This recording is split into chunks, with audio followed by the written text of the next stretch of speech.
Hi everybody, I'm gonna give you guys a brief, I made this video earlier, it was like 3 hours long. I don't think anybody wants to sit through a 3 hour video regarding my relationship, so I'm just gonna fucking make it really fast, as fast as I can.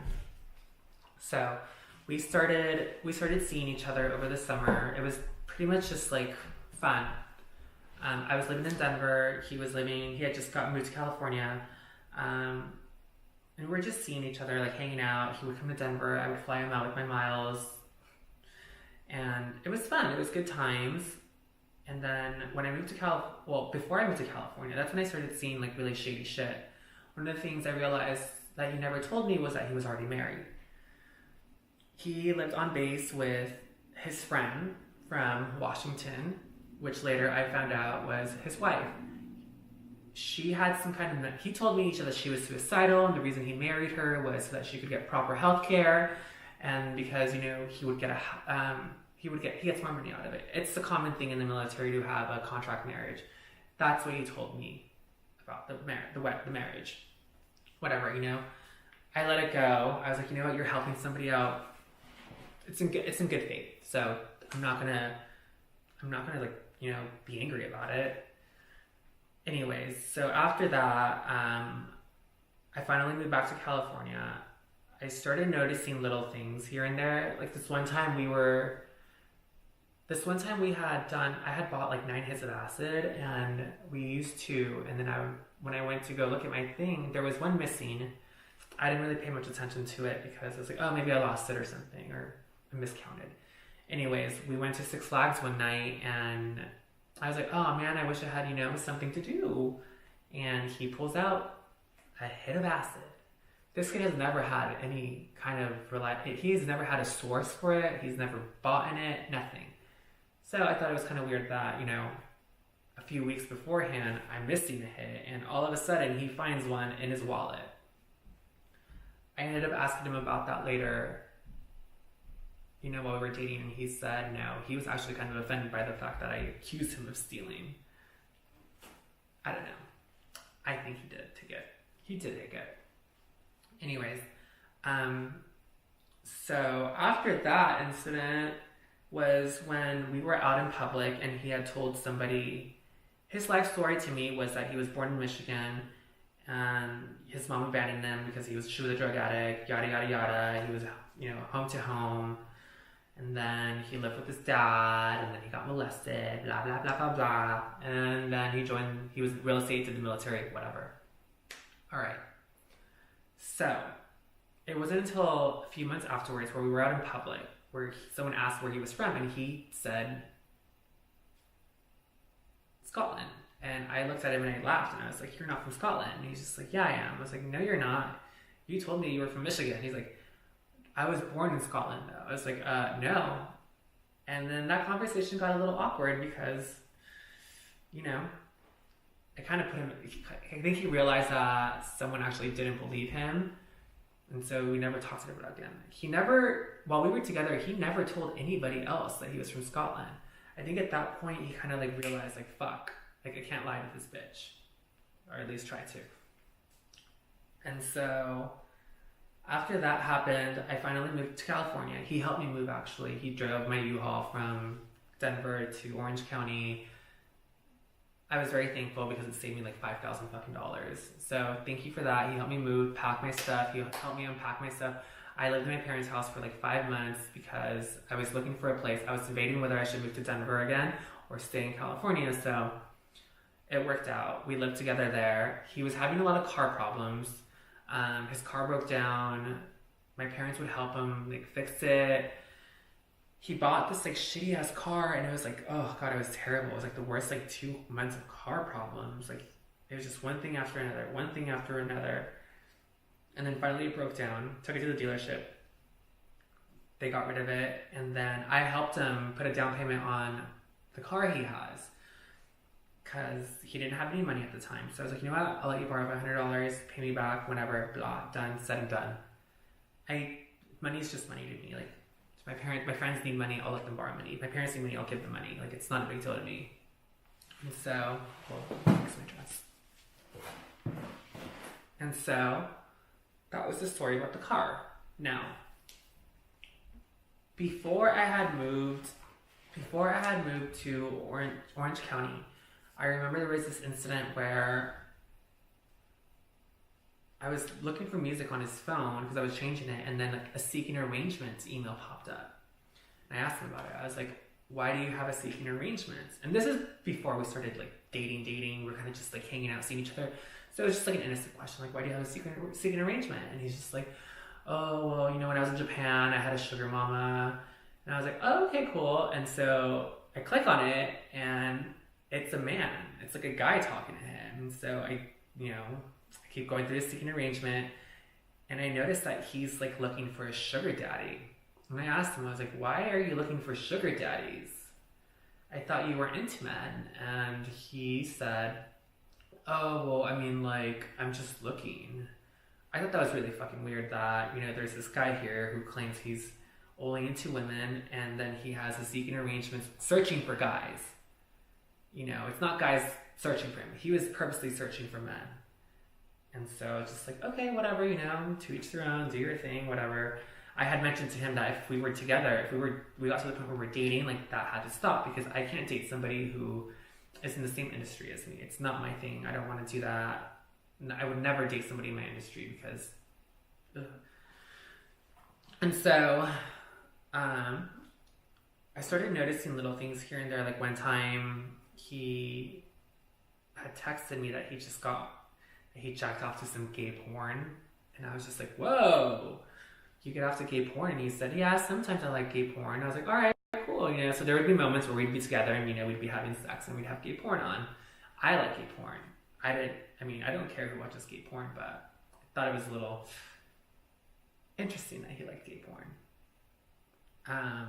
It was weird because he had a Snapchat and he had gay guys on there. Like gay guys, like we would meet people out in public, and you know he'd get their switch Snapchats, but like guys, like he always entertained guys on Snapchat. Like he'd be like, oh yeah.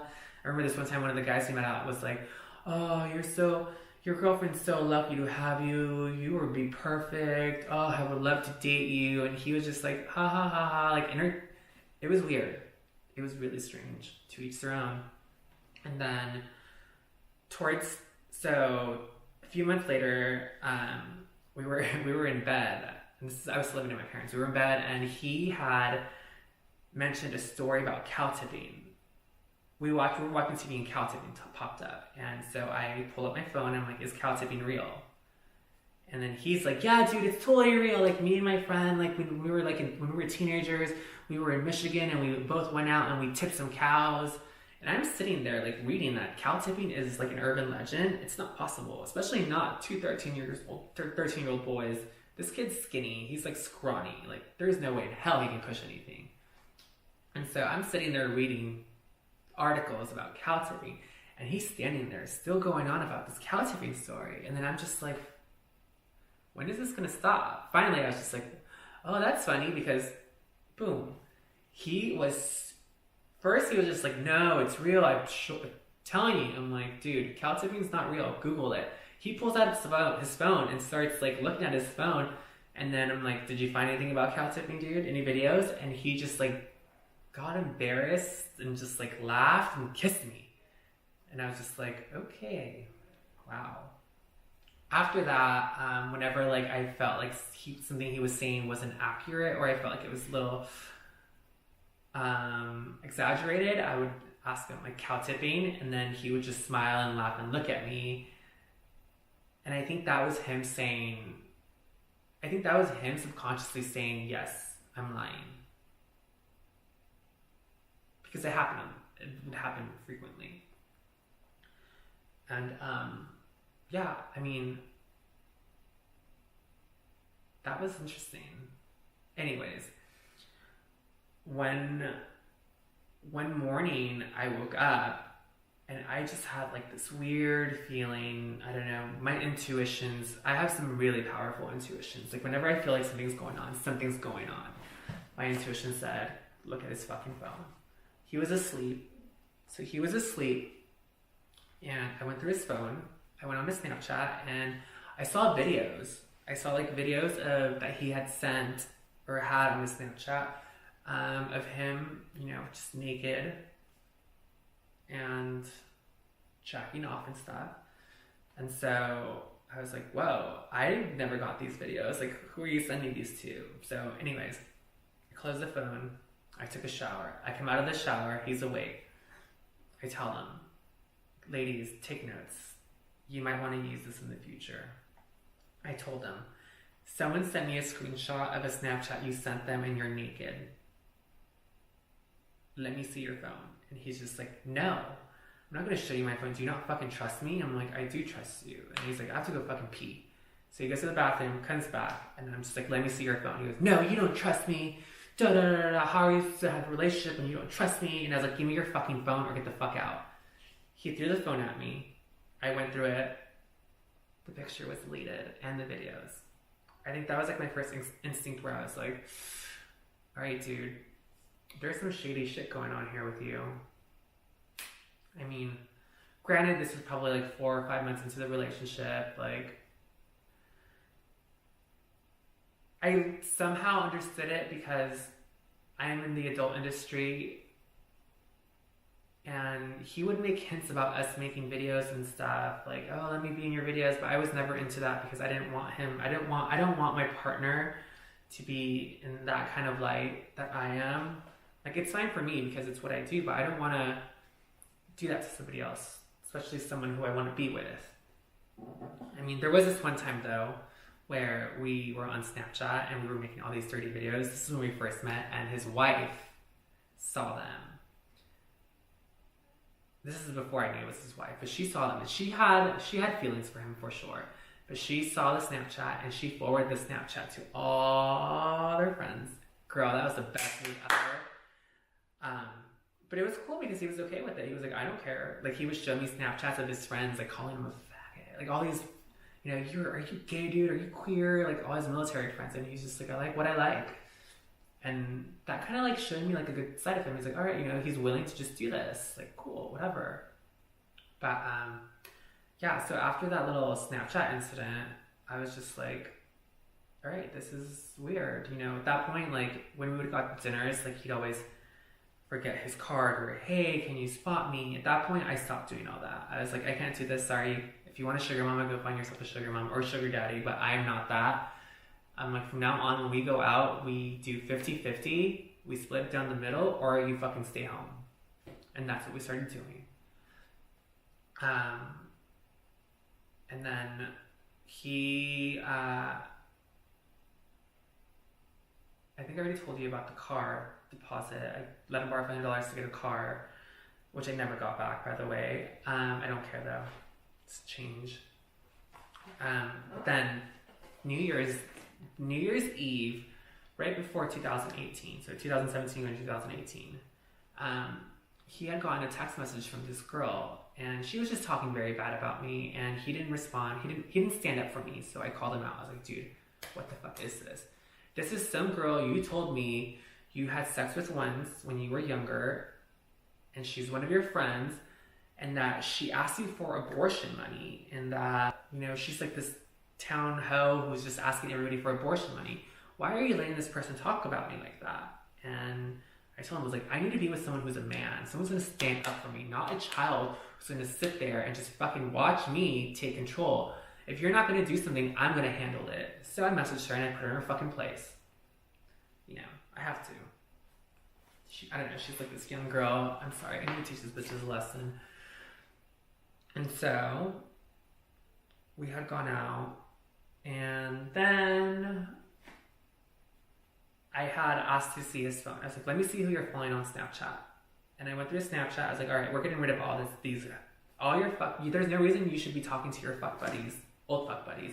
So I made him delete all his little fuck buddies, delete. And then I went through his Tumblr. I found his Tumblr. His Tumblr had pictures of him. I get it. Guys take nudes. Gay guys take nudes. Straight men take nudes. When straight men take nudes, it's from the front angle. When gay guys take nudes, it's from the back. This kid had pictures of him on all fours on the floor with his ass spread. Pictures of his asshole. Just a bunch of pictures of him in a power bottom position, which I thought was strange.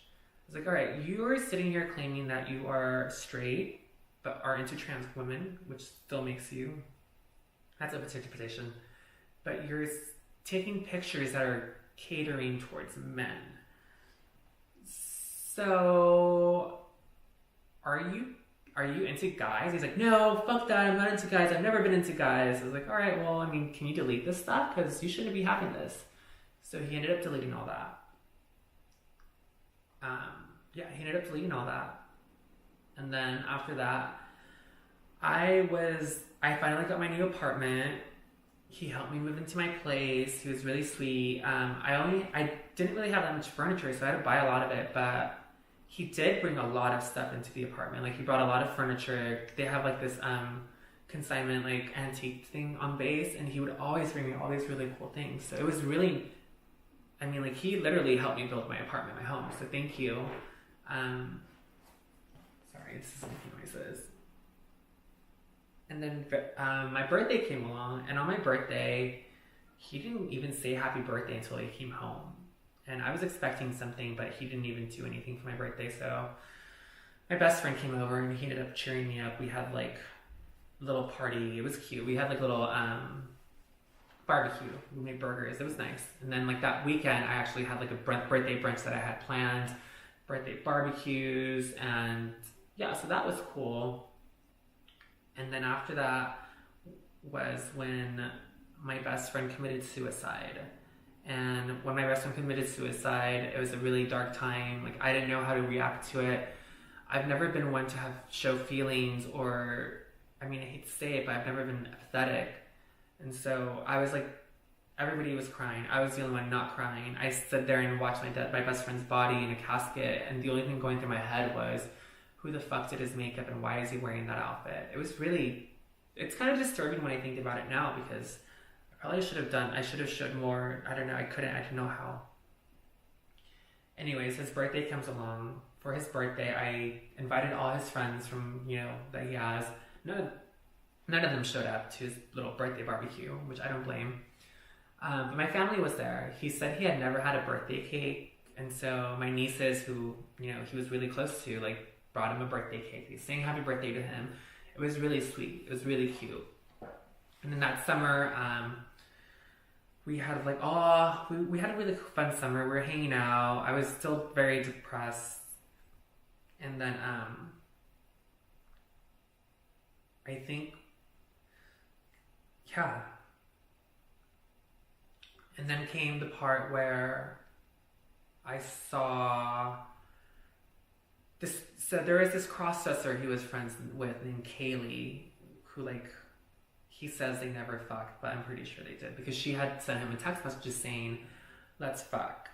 And he was showing me a YouTube video when this happened, and I was just like, and then he was like, and I was like, no. Grab the phone. I was just like, am I going to find something on here that I'm not going to like? And he was just like, yes. And I was like, okay. I go through his Instagram. I go through his DMs. He's messaging girls, just talking. But he's like messaging girls, and he's sending pictures of other girls. He took screenshots from my neighbors in my building, people that live here. He took screenshots of them and cropped it so it looked like just a regular photo, and would send them to these girls and tell them that, one of the things he sent a picture of my neighbor to some random girl, and he's like, oh yeah, she's trying to fuck me, but I don't know, I'm not into it so much, da-da-da-da-da. And I'm like sitting here, I'm like, is she trying to fuck you? Because I know where she lives, and she has a boyfriend. And he's like, no. I was like, let's go, we're gonna get up, let's go. He's like, no, Chloe, no. I'm like, why not? If she's trying to fuck you, I'm gonna fucking handle this. And he's like, no.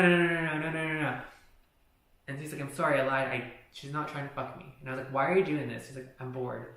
I'm like, you're bored, pick up a fucking book. If you're bored, pick up a book. Learn something. If you're bored, pick up a book. And so, sorry. My back hurts a little. And so,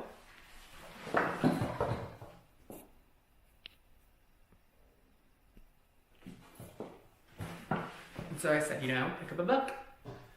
And then I kept going through his phone.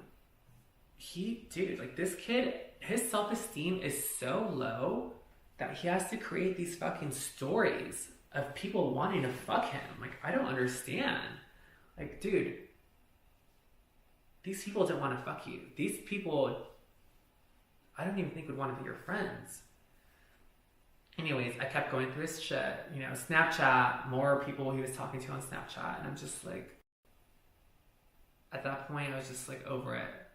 You know, my best friend just died. He just committed suicide. And now my boyfriend, who I consider my best friend, is sitting here talking to these random fucking people, sending things that aren't even true. But it got really disturbing when I went through one of his other profiles. He has like this FetLife account, which is like a fetish community site, and then he was posing as a male escort in New York City, talking to people. Like, oh, work's been so slow, I can't wait to go to LA. And I'm sitting on the couch and I'm like, bitch, you've never been to New York City. You are too fucking broke to even buy a plane ticket to Vegas. Like, how the fuck? I was like, how's New York City? And he was so embarrassed, just like, I was like, how is New York City? Tell me how New York City was. And it was so fucking funny to me because I lost so much respect for him at that moment.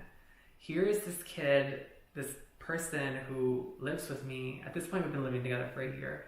Who's been living with me for a year, who I have been with for a year. And he is posing as these manufactured personalities. I didn't get it. I thought it was really fucking strange. And so I kicked him out again. By then, let's see, I kicked him out the first time. First time I kicked him out, I was my parents.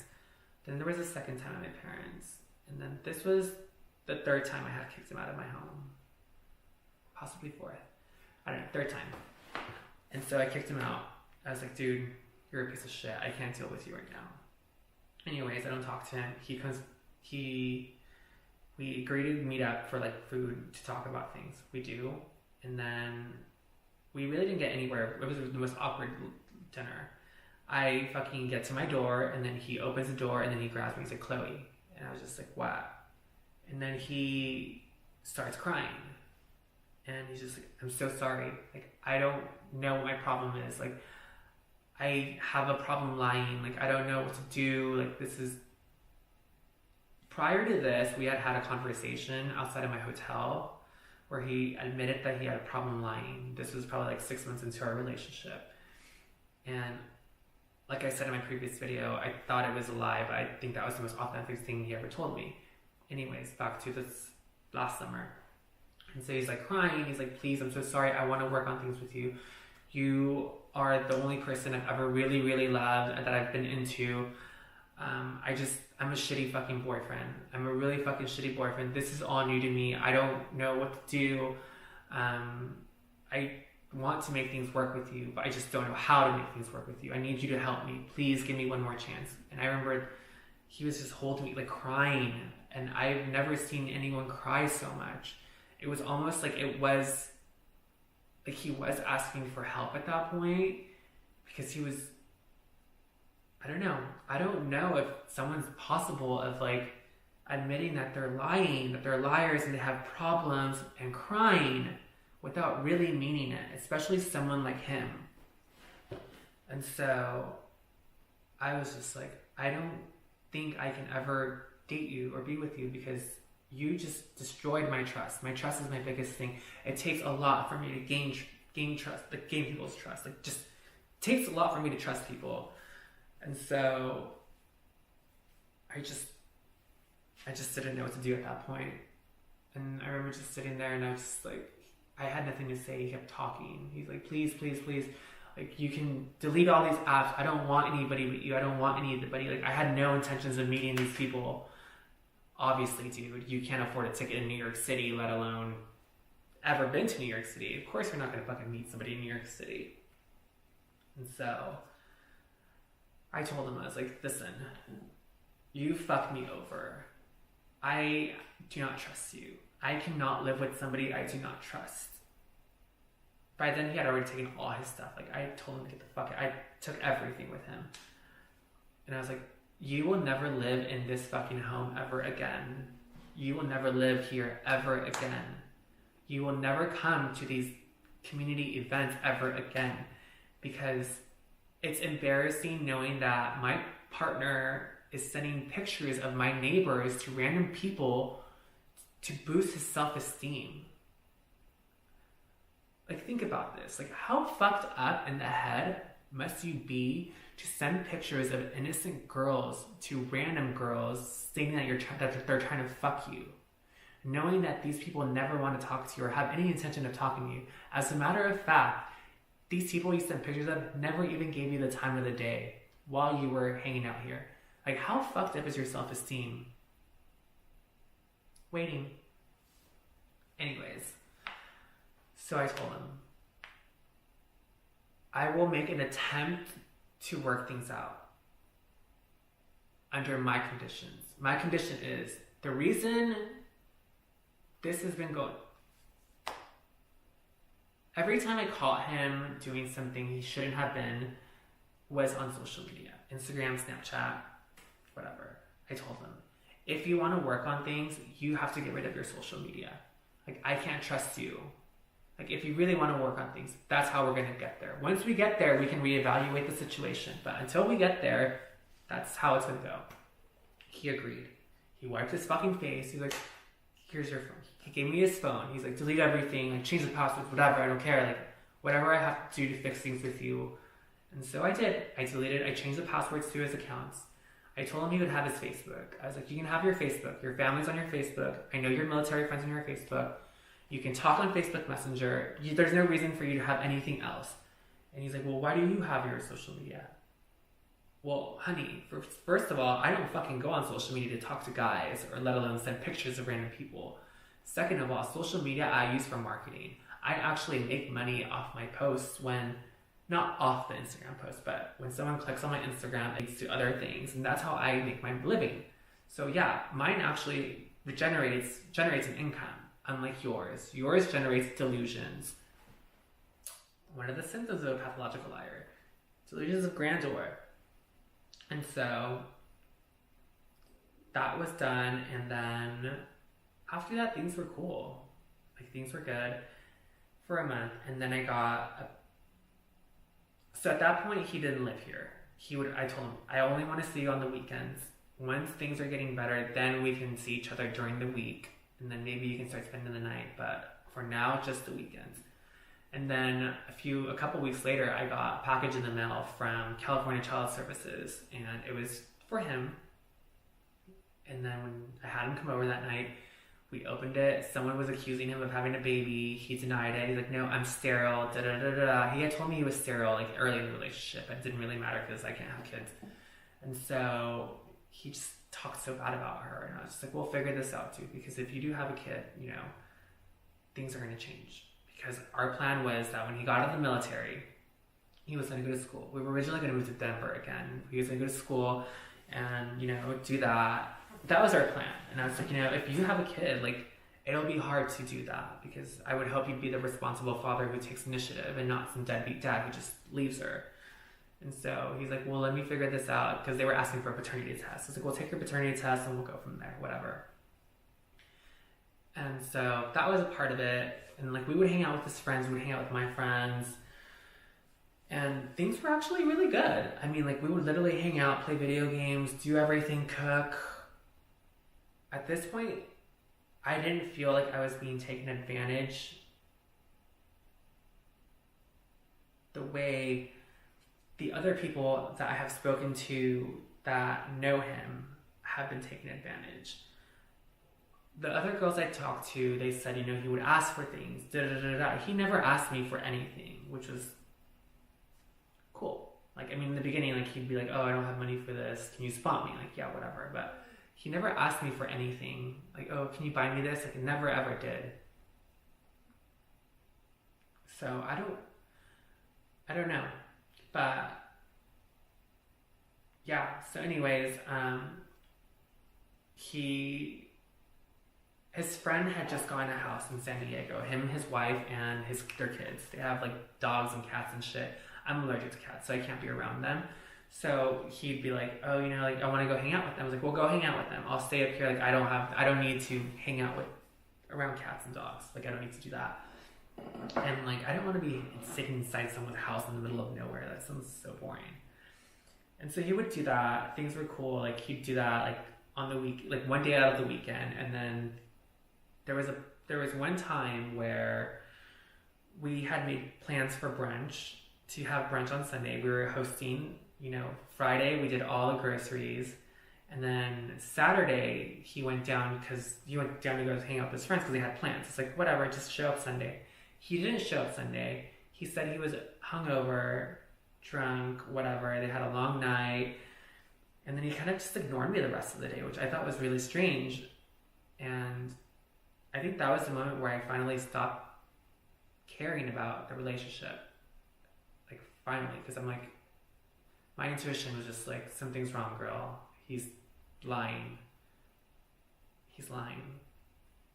I don't know, I found it strange because he would tell me stories about, you know, his friend Justin and his wife, and how he portrayed her as like a floozy. I mean, they're married. He's like, yeah, she's like making out with this girl, da da da da da, like drunk. Justin's mad, and I don't know. It sounded to me like there was a lot of like issues. Like he would tell me that she was trying to take the kids, she was over it. I don't know. That's not my place. But I found it really weird that this person, Justin's wife, blocked me on Facebook and blocked him on Facebook because apparently she was mad that he wasn't hanging out with them on the weekends. So my first reaction is, does she have a thing for you? Does she like you? You know, like I'm starting to get like these vibes that you're going down there and there's like some kind of swinger shit going on there, because I mean, they sound like swingers, and you're going down there and hanging out and you just totally like fucking bails on my brunch. So that's the thing that's going on through my head. And so yeah, after that, I kind of just stopped caring. I did, and he realized it because he had mentioned it to me. He's like, it sucks because, you know, like, you always seem so happy, da da da da da, and then, like, when I get home, like, you look miserable, blah, blah, blah, blah. I was like, well, bitch, I am fucking miserable. My best friend just died, and you're over there fucking thinking you're in New York City when you're on base. Hello? Are you fucking crazy? Anyways, Christmas comes along, and this year he actually got me presents, which was nice of him. He got me like legitimate presents too. So that was cool. I gave him one of my old laptops. I gave him my hand-me-down laptop and bought him a new Xbox because he had this janky-ass Xbox. He had this old Xbox, and it overheated, so he would put like one of my air purifiers on top of it to cool it down.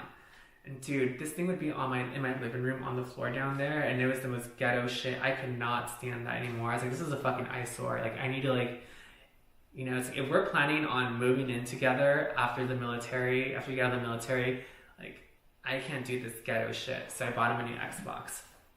Whatever, it was on sale for $200. And yeah, that Xbox was so embarrassing. So embarrassing. But New Year's came along. Oh, before I get to that part. So there was one of my friends bought me an Xbox for Christmas. I mean, a MacBook Pro for Christmas. And right after that, we had gone to lunch. This is way before Christmas. We had gone to lunch, whatever. Remember that story. Anyways, New Year's comes along. I remember New Year's Eve, I woke up. I think it was the first time since my best friend's death that I realized that he was not coming back. For some reason, like, it took 6 months. I think once I got past the point of caring about Pinocchio, like, by then I was just like, I don't know who you are anymore. And I keep trying to let myself try to figure out who you are, but you're making it hard when you're pulling all these things. You're doing these things. I don't know who you are. And I think by that point, I let that go and finally accepted that my best friend died. Because that night was a mess. We had all taken mushrooms. We were all drunk. We were at my place. My neighbors, him, my best friend. And I was in my head. I just kept thinking of my friend. He was like my brother. And like I just kept thinking of him. And I was ignoring everybody running up and down the building.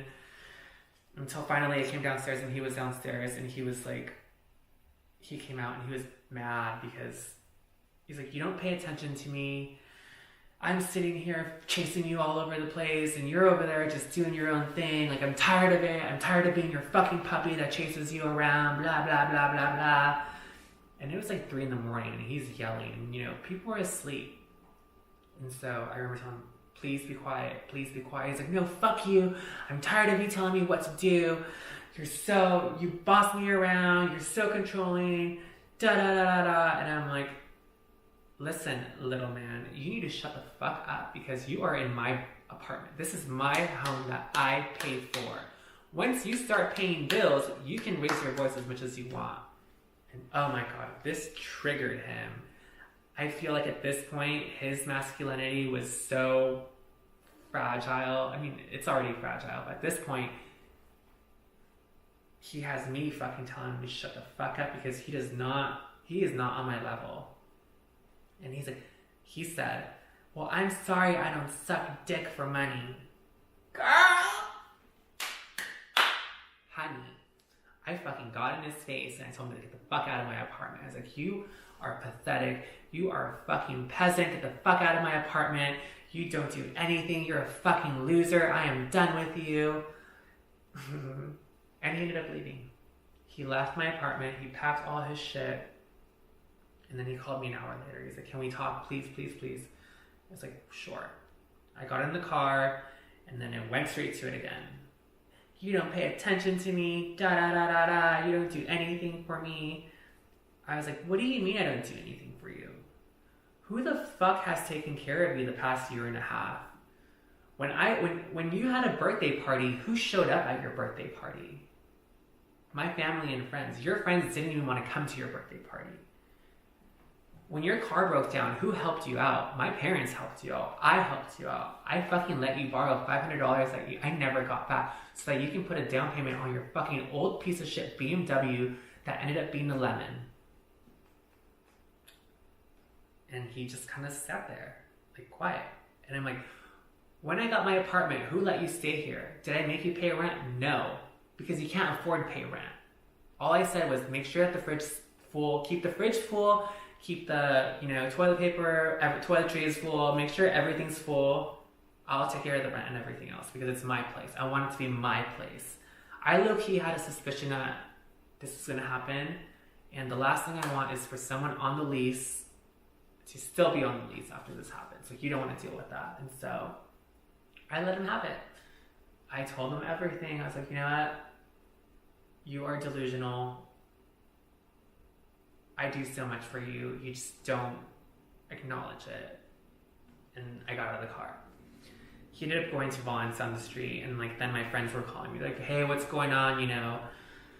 So-and-so sounds like a mess. They're saying they fucked up. My friend Taylor was like, yeah, Pinocchio just called me. He's like, he said he fucked up. Now he doesn't know what to do. Da da da da da. Now he's at Vaughn's and he's fucked up. And so I texted him. I was like, where are you? He's like, I'm at Vaughn's. I was like, what are you doing? He goes, I just had coffee and donuts. I was like, okay. I was like, well, you can come back. I don't want you driving home right now. Just come back and then you can spend the night. So he did. He came back. He spent the night. The next morning, I woke up. I know that at that point, I knew that I had been neglecting him over the past 6 months. I had my shit I was going through, but at the same time, it's hard to lower your boundaries after someone has fucked you like that, mentally. Come on, dude. I don't know. So I told him, I was like, you know what? I know that I've been very neglectful towards you. So, and I explained to him what I was going through that night. This last night, I finally let the fact that Frank died, I accepted it, and so I was going through a lot. I'm sorry that I was running around, but I was in my head and I was trying to figure it out. And I'm finally okay with the fact that he's dead. I know that he's dead now. And he's never coming back. I'm sorry, but I am going to make an effort to lower my walls and make this work out, because I do know that I, haven't been, all lovey-dovey. You can't blame me though. I mean, no one can blame me. I did so much. I try to work this out. So I did what I could to work this relationship out. But it's a two-way street. I can't be the only person trying to put an effort. And so he was like, I'm sorry. He's like, all right. He's like, I get it. It just sucks. I'll be fine. I was like, cool, whatever. And then we went to breakfast. It was I knew he was still mad because I could just feel it in him. He's like, I just wanted to leave, but I didn't want to leave you alone. Whatever. And so then, 2 weeks later, we went out that weekend. That weekend we had a good time. It was the last weekend I saw him. We ended up going to LA. We had lunch at Blue Ribbon, and then we had drinks down here. It was a very fun night. We had hookah. The following day we had a rooftop event.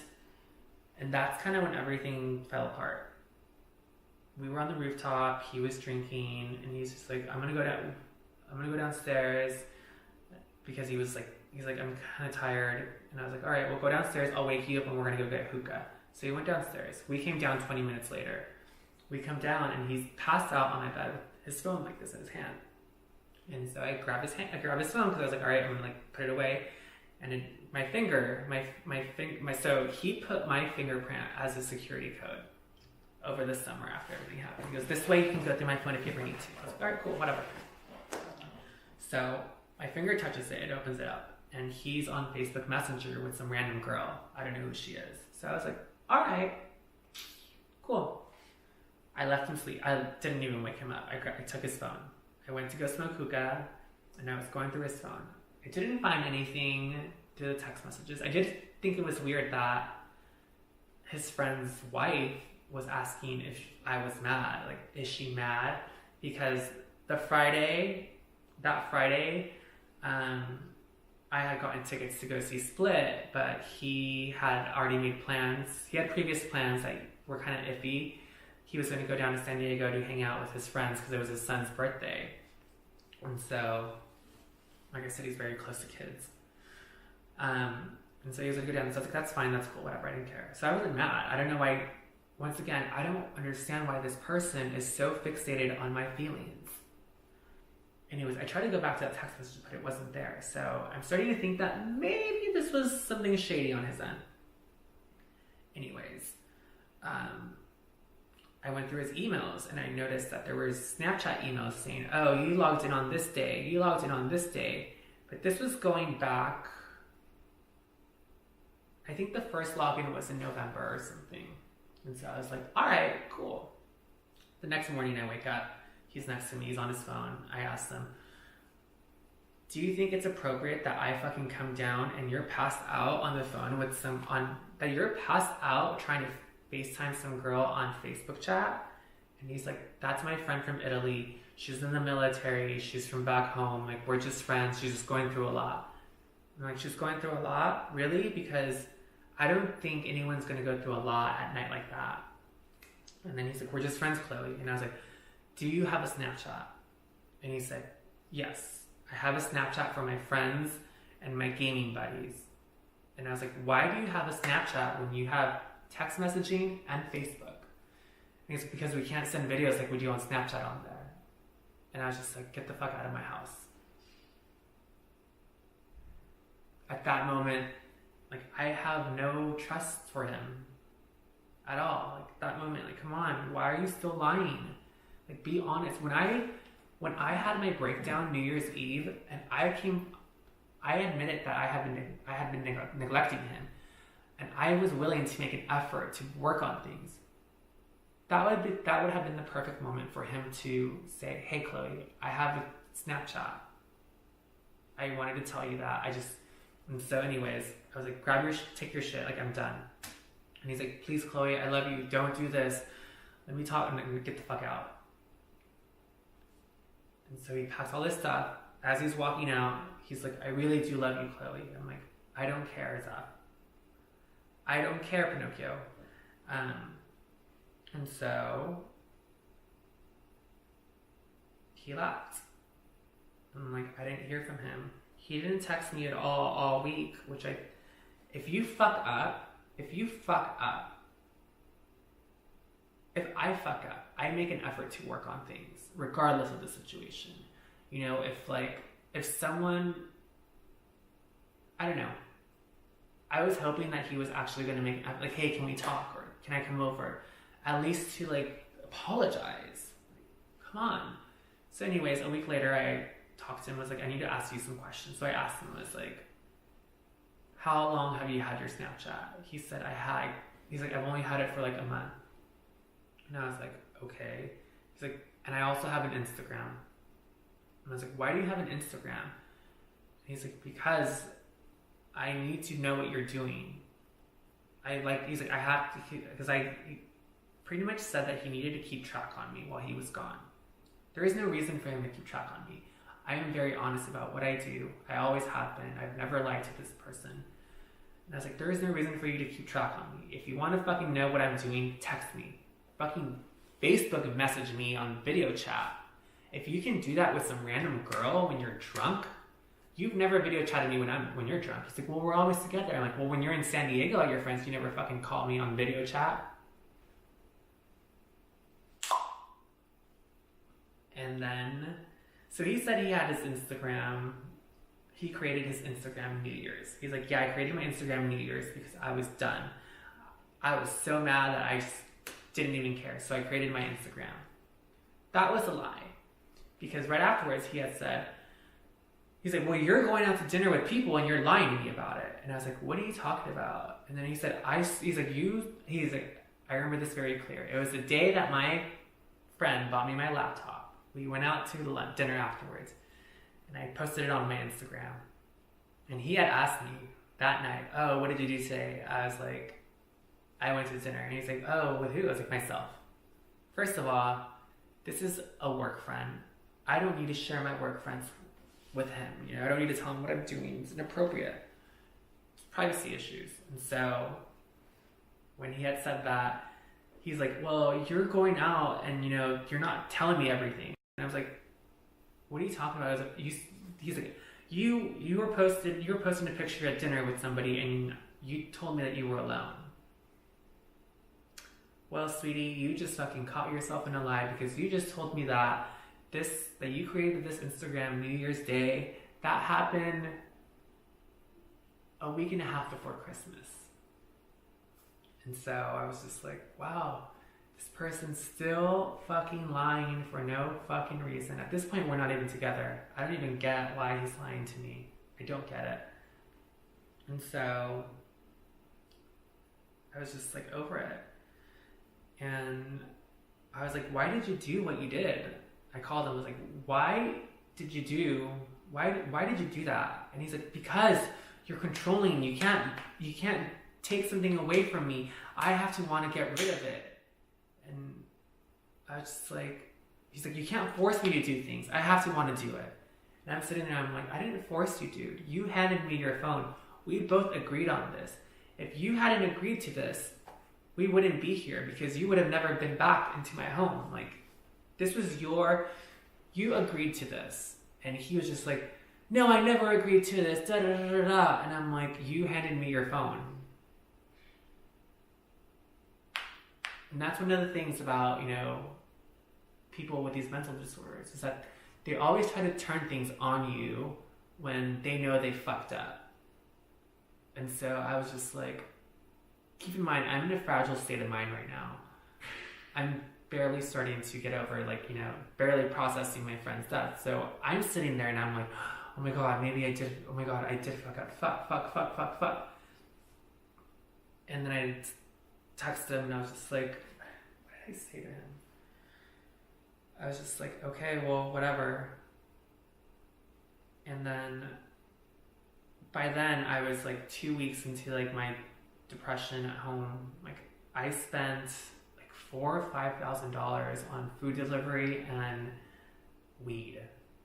during those 28 days. I did not leave my home. I was dragged out twice. That was it. And like, he made me feel like it was my fault. I started questioning my sanity. Like, am I controlling? Is this really, I really thought that like, it was all me. It was my fault. And so I had texted him the following week. This is like week 3. I was like, hey, do you love me? He's like, yes. I was like, are you still in love with me? He said, yes. I was like, do you want to work on things? And he's like, I don't know. And I said, why not? And he's like, because we're always fighting. There's trust issues. And I don't know. He's like, I don't know if this is what I want right now. And I was like, all right. It's like, well, how about this? How about we go to dinner? One of my friends just suggested this. How about we go to dinner and we have a normal dinner. We don't talk about anything. And if there's still a spark or something, then we can talk about things. If not, we just part our ways and that's it. And he's like, I'd be down for that. And I asked him when, and then he didn't reply. So Valentine's comes along. One of my neighbors came down here and we spent it together. It was actually really nice. We studied, we made food, just friends. But I was expecting him to like at least say something. I mean, come on. If you love me, say something. But I mean, that was obviously a lie, because then came like day 1. But before I talk about day 1, like, it sucks. It's sad. It's a very depressing time. But you have to understand that, like, I have never been put in this position.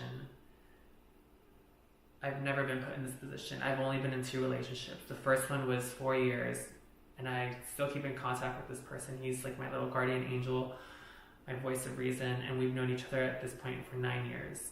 And then Pinocchio was my second relationship, 1.5 years. This is somebody who would run around. In October, we went out to this brunch, and he ran around telling everybody that he was going to marry me. This was right after like the whole summer situation happened. He went up to one of my best friends and he's like, I'm going to marry Chloe. I'm going to ask her to marry me on Christmas. And my friend was just like, I don't know about that. Maybe you should rethink that, because you guys are trying to work things out. And I think that kind of put him in place, because I don't know. I keep reading about this disorder that he has. And then like a part of me wants to think that maybe like he was actually trying to not be that person. But the lying, I mean, the way he lies to these people, it wasn't, like, he never, I don't know, maybe I'm still just, maybe I try to find the best in people, and I think I'm still trying to do that. I know I shouldn't, but it's hard to understand if you haven't been in this position, because right now you're probably just like, get over it, girl, get over it, move on. And I am. Like I said, like I was already kind of over it, the relationship, because of the summer. But like, I don't know. I kept him around. I kept him around because I was in a dark place. You know, I lost my best friend. The last thing I wanted to do is add more change into my life. Like, this is someone who was with me every single day. Like, I couldn't lose my best friend and lose my boyfriend all at once. And so everything kind of just came crashing down after New Year's. Everything was put into reality. And then like those 28 days I spent alone was just the worst. It was the worst. I just did not know what to do. And then during those 28 days, I started putting like little pieces together about this. I mean, like all the lies, man. Like, I don't know why this person can't just, I don't understand like what is so hard about just being yourself.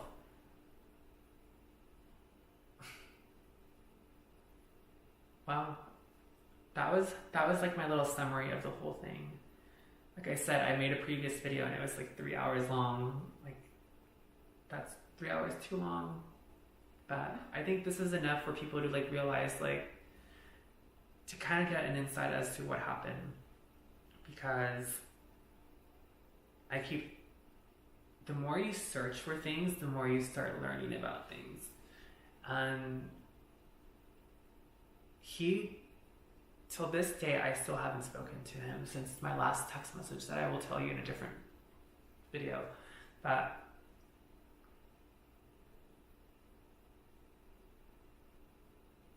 this is somebody who, I don't know who this person is. This is somebody with low self-esteem. Somebody with low self-esteem, someone who doesn't love themselves. Someone who, I don't know, has issues. Like his issues, like I don't know what his issues are. Because there are moments where I look back and I'm like, I really saw the genuine person in him. Like when his car broke down. Like at that point, someone who's, you know, like a pathological liar, like you see, I mean, like, it was bad. Like the car, there's no way getting out of that kind of situation when, you know, like, what are you gonna say? That's like time where like I see who he really was. And when he was crying, like, or when he fucking shit my bed, those were like honest moments that I'm not gonna forget, especially that moment, because he just stood there terrified. I'm pretty sure he was trying to figure out how to get out of it, what to say. There's nothing you could say to that. I mean, lying about your marriage, lying about cow tipping, lying about where you're from, lying about your childhood. He told me that he was, at some point he told me that he was talking to Miley Cyrus's little sister on Snapchat, and that they had met for coffee when he was in Washington.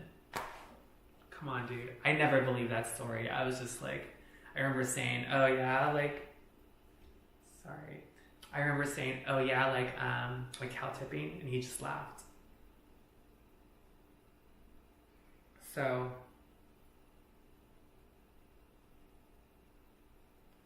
sorry. His mom just texted me. Yeah, I guess I just want to know. I want to know his side of the story. Like, I don't know why. I know I don't deserve to, I don't need to, but I think it's something that's the least you could do. That's the least someone could do for someone who's done so much for that person. Stealing drugs, lying to people, mental, like all those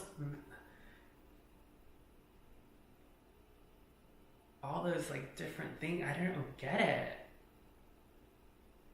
I don't know. When I hear myself talk about these things, I'm just like, how do you process this? Like, I don't know. Well, anyways, that was like my shortened version of everything. Thank you.